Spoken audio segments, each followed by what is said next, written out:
Улсын их хурлын дарга эрхэм гишүүдээ.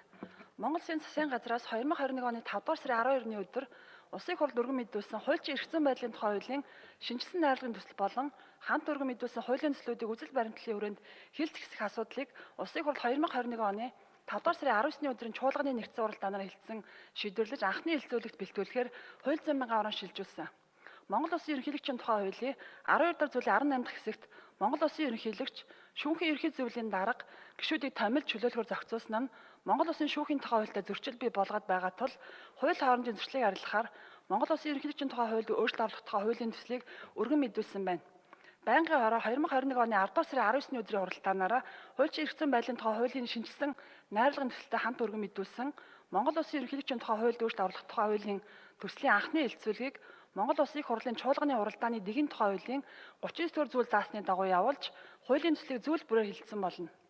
Байнгын орооны уралдаанаар хуулийн төслийн анхны хэлэлцүүлэг явуулах үед Улсын их хурлын гишүүн Ж. Сүхбаатар Монгол Улсын шүүхийн тухай хуулийн хэрэгжилт төсөв санхүүгийн асуудлаар болон шүүхийн сахлын орооны шүүгч бус гишүүдийн сонгон шалгуулалтын явцын талаар асуулт асууж хариулт авсан болно. Улсын их хурлын гишүүн Бям цогтоос хуулийн төсөлтэй холбогдуулан хуулийг дагаж мөрдөх хугацааг өөрчлөх зарчмын зөрүүтэй санал гаргасныг байнгын уралдаанд оролцсон гишүүд санал нэгтээ дэмжсэн болно. Улсын их хурлын эрхэм гишүүдээ хуульчин эрх зүйн байдлын тухай хуулийн шинжилсэн найрлагын төсөлтэй хамт өргөн мэдүүлсэн Монгол Улсын ерөнхийлөгчийн тухай хуульд өөрчлөлт оруулах тухай хуулийн төслийн анхны хэлэлцүүлэг явуулсан талаарх хууль зүйн байнгын орооны санал дүгнэлт зарчмын зөрүүтэй саналыг хэлцэн шийдвэрж өгөхийг та бүхнээс хүсье. Анхаарал тавьсанд баярлалаа.